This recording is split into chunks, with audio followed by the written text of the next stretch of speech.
ఓం గం గణపతే నమ శ్రీ గురుభ్యో నమ హరి ఓం. ఫ్రెండ్స్, జనరల్గా మన శాస్త్రాలన్నీ చెప్తుంది దేహి నిత్యం అండ్ దేహాలు అనిత్యం అని. అయితే దేహం కాదు, కానీ అన్ఫార్చునేట్లీ దేహమే దేహంతోనే బంధం ఒకటి అనివార్యంగా జరుగుతుంది.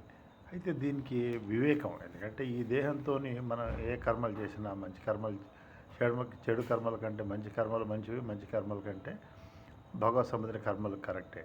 కానీ ఇవన్నీ కూడా ఆశించిన ఫలితం ఏంటంటే అమృతత్వాన్ని అందించలేవు. అది మనకు నగ్న సత్యం. అయితే అమృతత్వం కావాలంటే ఏంటంటే అది ఏదైతే మనకు గోచరించిందో అదంతా కూడా తెలిసింది, ఏదైతే ఉందో జడం, అది దాని నుంచి విడిపడ్డం తప్ప ఇంకా మార్గం నాణ్య పంత అయనాయ విద్యతే.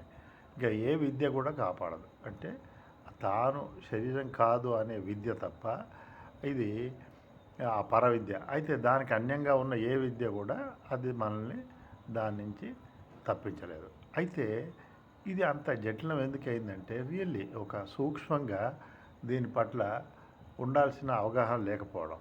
ఇప్పుడు మనం శరీరం చూసాం, అలా జస్ట్ చూస్తే ఎవరు స్పందిస్తున్నారు?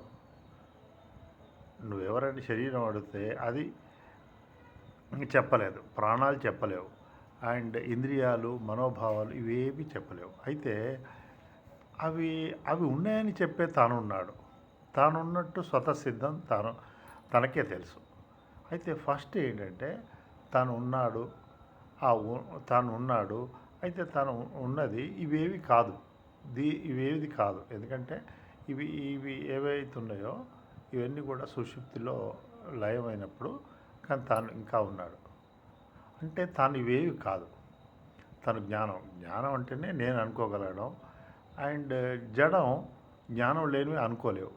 సో అనుకున్నవాడు తాను గుర్తించిన వాటితోని మమైక్యం కావడం, అదే అజ్ఞానం అవుతుంది. అయితే జడం ఎప్పుడు నేను అనుకోలేదు, జ్ఞానం నేను అనుకోలేకుండా ఉండదు. అయితే ఈ జడం 3 అవస్థల్లో షఫల్ అవుతుంది.